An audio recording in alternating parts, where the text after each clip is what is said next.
Most of us were told the exact same story. Go to school, get the job, and climb the ladder. But somewhere along the way, we realized that we were built for more than just code reviews and sprint deadlines. We sensed a different path, one that calls us to lead instead of just execute. What you're about to see wasn't just another mastermind, it was a shift. A room full of driven software engineers determined to do more than just code, to innovate, to lead, and to change the world. Because we as software engineers are the next bastion of humanity. The way we approach upcoming advancements in technology, especially like AI, will determine the course of civilization for the next few decades. And thus, we came together to challenge our assumptions, to go beyond being just developers, and to forge a bolder future, one of real impact, such that we can change the world one line of code at a time.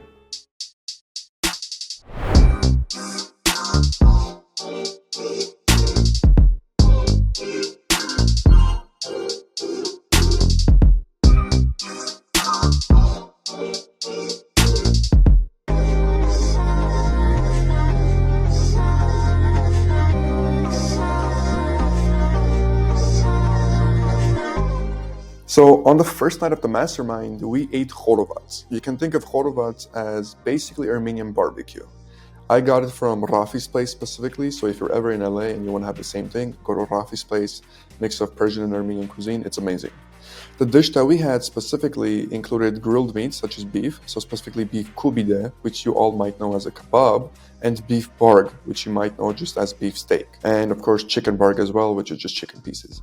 Usually these are all served over fluffy saffron basmati rice, alongside charred tomatoes, peppers on the side, and fresh veggies like basil, radishes, and onion. As you'll see in the video, the best way to eat it is to grab a piece of the lavash, which is our Armenian flatbread, and add some meat, veggies, herbs, whatever else you want into it, such as onions, roll it all up, and just enjoy it. There's really no fancy way of doing it. You dive right in with your hands. It's supposed to be finger food. The main reason I chose this meal, outside of growing up in Armenia and the food being amazing, was because of how we specifically connected with other people in Armenia. It's delicious, yeah. Perfect. Food was always how we connected, bonded, and broke barriers with other people, especially new people that we were meeting. So sharing khorovats with everybody at the mastermind wasn't just about dinner and good food. It was my way of bringing a piece of my culture to the table, creating a new experience for everybody, and helping everybody relax, connect, and get comfortable from the very start, since for many people, that was the first time they were meeting each other. Sometimes all I think about is you. Late nights in the middle of June. He waves been faking me out. Can't make you happier now. Sometimes all I think about is you. Late nights in the middle of June. He waves been faking me out. Can't make you happier now. Usually I put something on TV, so we never think about you and me. But today I see our reflections clearly in Hollywood. I actually believe in giving the same energy. If I walk into someone's house and they're friendly, I'm the friendliest person. If I walk into someone's house and they have their hands crossed like this, give me a price, I'm gonna do the same thing. I'm matching your energy. That's how you break those people. Number one thing with sales is, building a relationship with people. I'm sure you guys know that.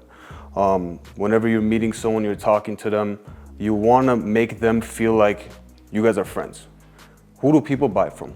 Friends, family. Who do they trust? Friends, family. So whenever you become a trusted person, whoever they can talk to and have normal conversations, it's more easier to strike a deal. I sell roofs, and you guys should see me. I go to these people's houses. I don't even talk about the roof.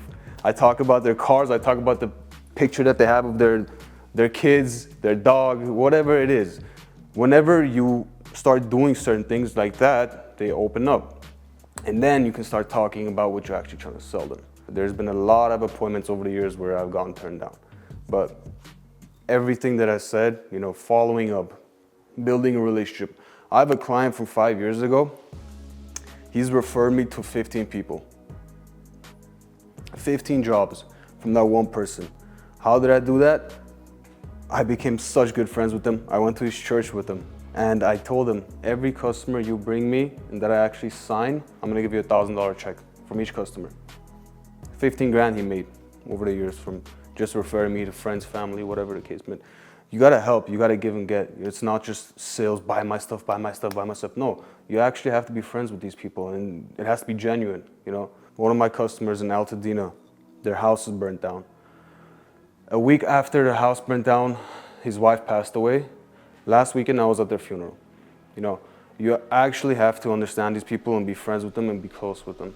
At the end of the day, like I said, it might sound corny, me repeating it, but people aren't just buying the product and whatever you're selling, they're buying you as people. And from what I can tell, you guys are all good people. And you know, I don't think any of you guys are gonna have any issues, any sales you guys do, because you guys are good.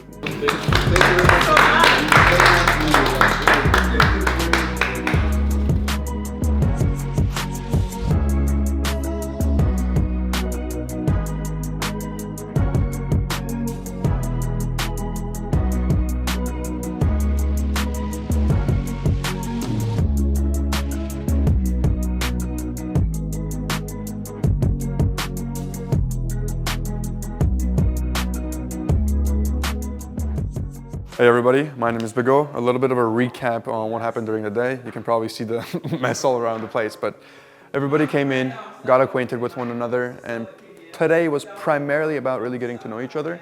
Everybody heard each other's voices, saw each other over video, but it's the first time everybody's meeting each other in person. So everybody was excited, a little high energy. We have George over there cooking us up a nice delicious meal and getting prepared for tomorrow. But you can probably see from the table, we just had a nice meal.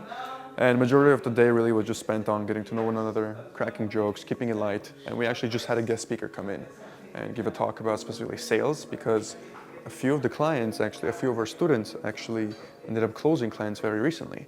So it was a perfect segue because they just came off a few sales calls, and guess what? We just had somebody come in and gives a sales presentation. So today was a little, as you can see, they're still chatting. So continuing with their conversation, they're gonna get to know each other a bit better. And tomorrow is gonna be when it's really gonna start, from 8 o'clock, 8 a.m. to 8 p.m. So it's gonna be a lot of work, a lot of high intensive activity that they're gonna do a lot of thinking for. And they'll need a lot of energy for that. But today we're just gonna let them rest a little bit, take things at pace, and then I'm probably gonna go actually continue working myself. I don't know if I'm gonna pull an all-nighter or not, but we'll see. Outside of that, not much else. That's pretty much it.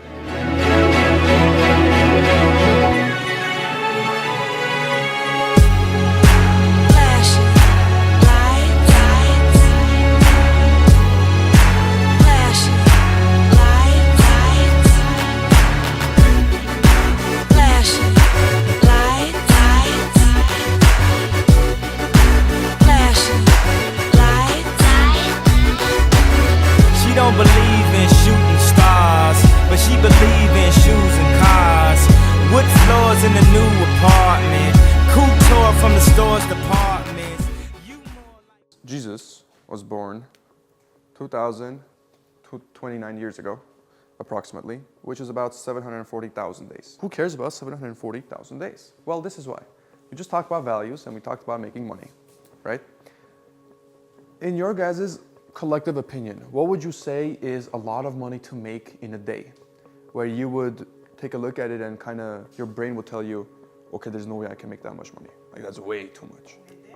In a day. Okay, let's keep it somewhat realistic in a sense of, it's like life-changing amount, to the sense where even if you made that a month, let's say, you would be more than happy. 100 grand? Okay, let's multiply it by 5. So would you say if you made $500,000 a day, you would be ecstatic? I mean, it would life-changing, right? Well, now, what if I told you, if since the time that Jesus was born, 740,000 days ago, you made 500,000 every single day, Elon Musk would still have more money than you.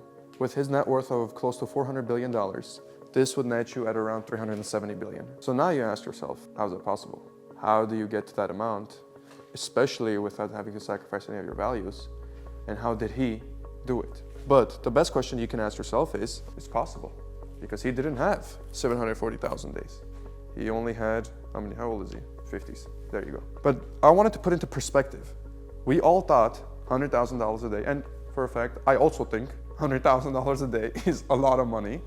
And if I made that every single day, I would be very happy as well. But $500,000 a day, okay?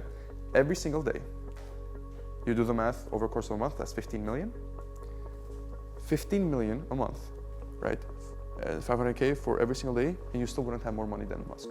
So now you gotta ask yourself, okay, how is that possible, right? Because fundamentally, there must be something not quite wrong, but something you don't know. Because people always say, oh, it's time, I don't have enough time, or I don't have enough things, right? But let's turn this into a ratio. 740,000 to how many days is 50? 50 times 365, right? You're gonna get about, what is that? Yeah, there you go.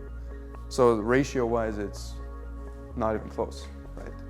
So does that ratio make sense to you? Also no.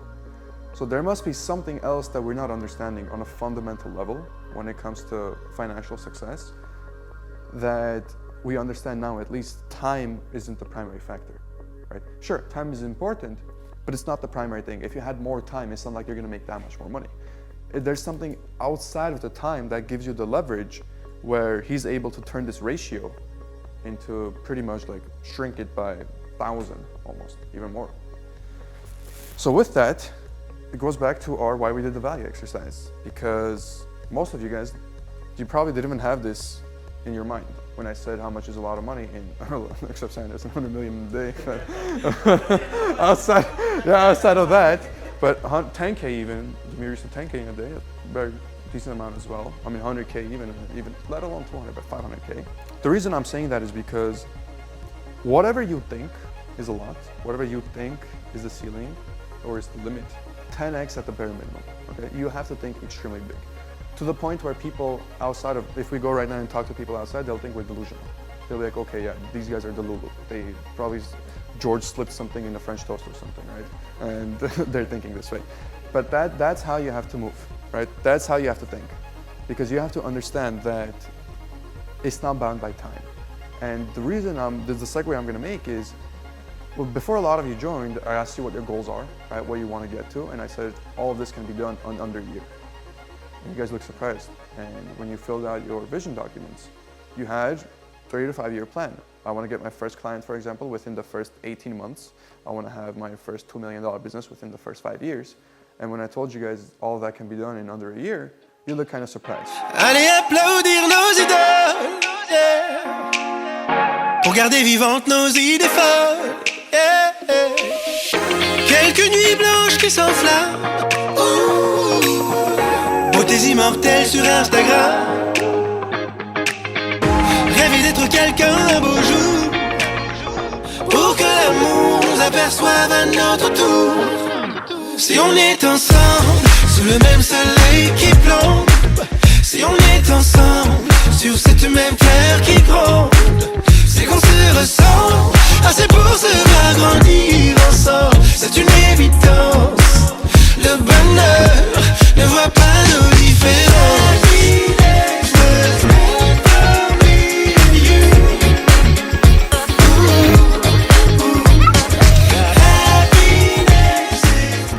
How long does it take you to do each outreach, personalized, from A to Z?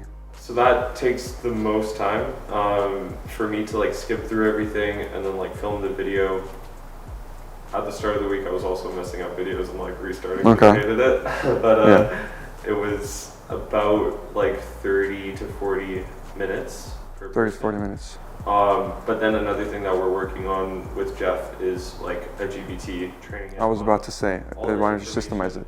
Okay. Like YouTube, CRO, and stuff that we know, and then feeding it like other just like information. And then what we're going to do is just use the lead data, like go on the lead's YouTube channel, feed it data from the YouTube channel, and basically tell us recommendations or video ideas. That So pitch them. one of the best things you can do is that 40 minutes that you're spending right now, this is what you're going to do. Create a GPT, transcribe the entire video from top to bottom, copy and paste every single comment that you see in that video. The good comments, the bad comments, what people are saying in general. Paste it into the GPT, and you can check this out for, do you use 1 of 10? Yeah. Okay, check out the biggest outliers, so anything over 5x, I would say. Check out the biggest outliers and check to see transcript and then what the people are saying in the comments. and ask GPT to form a hypothesis on that or form a conclusion based on those. You're gonna do that for most of the videos, right? Next thing, since now you cut down that 30-40 minute bulk, I would focus on title suggestions and thumbnails, right? So spend some time on creating thumbnail mockups or title variations for these guys and send them completely for free on top of the existing Loom video. Give them so much value, they feel stupid saying no to that call to action link. If you feel like you're running out of time in the day, you're probably doing something wrong. If it happens one time, like one specific day, that's fine. We've had one of those very late night, yeah. But if it happens consistently day to day, then something's inherently wrong with how you're managing your time. The way time works is each hour of your day is denser than the other. For example, in the morning, you're a lot more productive. So view that as heavier than all the other hours throughout your day. 7 to 10 a.m. should be heavier than 7 to 10 p.m. Okay, now this is gonna depend on if you're a morning person or a night person. I'm more so a morning person. Like I like to do my stuff in the morning. 7 to 10, it's denser. Think of it as water. And then 7 to 10 p.m., think of it as oil. Your 7 to 10 should always come down, which should always be below the oil, right? Because it's denser to it. You should always favor it a bit more, and that time should be dedicated specifically for whatever it is you need to do. So during that time, don't use it for mundane activity. Don't use it to watch a show. Don't use it to catch up on something not beneficial. Don't use it to take a shower. Don't use it to eat food or whatever the case. You can use that for the less dense times, okay? The highest dense times, you need to use it to actually be productive. This is one of the biggest things that doesn't get talked about often, because if you can do something as simple as laundry, folding clothes or whatever, right? Or something mundane like that, put that for a less dense time slot. Don't use a very dense time slot, because you need to be as productive as possible in those things. So if you feel like you're not having enough time, make that switch.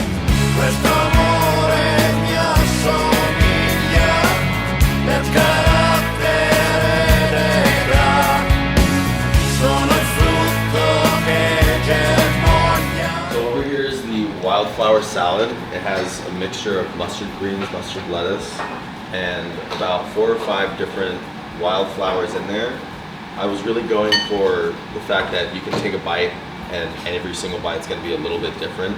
Some of the flowers are sweet, some of the lettuce is bitter, and some of them are really spicy. Tu sei un'altra donna, oh, perché tu non sei più tu, oh, perché tu non l'hai detto prima. Wait, that's the vein? This is the vein. Do you want to see the needle or no?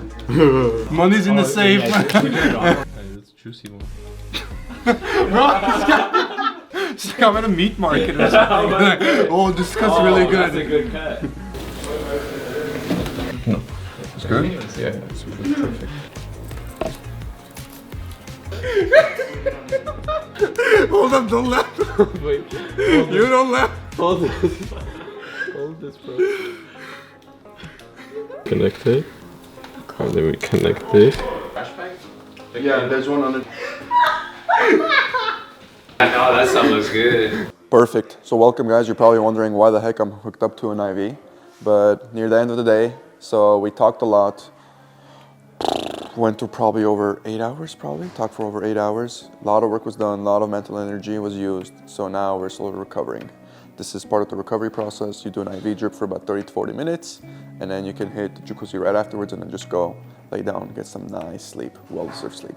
So a little recap to the day. Woke up, was met with a gorgeous breakfast. You guys saw it with the French toast and everything. I mean, you guys, if you saw it and you saw how good it looked, it tasted like at least 10 times better, okay? Like especially the French toast, wonderful. Afterwards, we started the masterminds, and the masterminds were really split into multiple sections. We started off more so from a value-driven mastermind, so understanding our core values in the business. From then on, we went into a few anecdotal stories from my own network that I had that led to actually making a point for these specific things, why even we care about values in a business. From then on, we jumped into a few exercises that we did, each individual person, and then we had a hot seat session where we brought up Dominic, one of our students, to actually come and discuss on stage alongside me with regards to some of the problems he's facing, or I shouldn't say problems, I should more so say the tests that he has to do to get to where he wants to be, more so the top 3 that we focused on. From then on, we focused on essentially what's going to move the needle most. So the 80-20 rule, what they should focus on right now, 20% of the test they should focus on right now, and what 80% they should ignore to actually accelerate and get to where they want to be. Sort of like an action plan type of thing. They have all these things that they need to do, right? Each person is going to be slightly different. One person has to focus on client acquisition, another person has to focus on fulfillment. Whatever the case may be, we're determining which 20% we want to focus on and which 80% we want to ignore, because our focus is important, our time is important, our energy is important. We want to be laser focused on one specific thing at a time. And of course, skipped lunch, but we had lunch in the midst of all that, and then we finished off the entire mastermind with a bit of a talk on AI and where that is heading in the future. And now, afterwards, after the AI talk was done, we had a very nice dinner with a steak and everything. You probably saw that already. And then we went straight to the IVs. So the entire point of why this mastermind even took place, you're wondering, okay, why spend so much money on, getting the house, the private chef, the bodyguard, all these different things? Twofold. First and foremost is to get you to understand that you need to raise your standards. All of this isn't a fantasy, this is very much a possibility, and this is much rooted in reality, and this is just a taste of what's to come for future events. The second thing is for everybody to feel good. In an environment where everybody feels good, everybody's happy, everybody's having good food, everybody's learning a lot, the energy is high, and that reciprocates based on everything else that you do with that specific individual. If they're feeling good, they're going to take more away from the specific mastermind. If they're feeling bad, they're going to take less things away from the mastermind, right? So this is literally in direct correlation. The better you feel, the better of an energy that everybody has, the more everybody will take away. So it's literally a win-win situation. They have more fun, everybody is in high energy, and they actually take more away from the mastermind, which is the entire goal of this entire ordeal, right?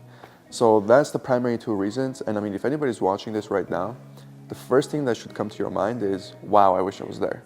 And that really is the point of this entire thing, is to show you that everything that you see here is very much a possibility for you to yourself enjoy, for you to be a part of. And all it really requires is just for you to take action from your end and not sit behind the computer and let your life continue going on, and actually decide to take action for once in your life on something intentional and something specific, such as Code to CEO.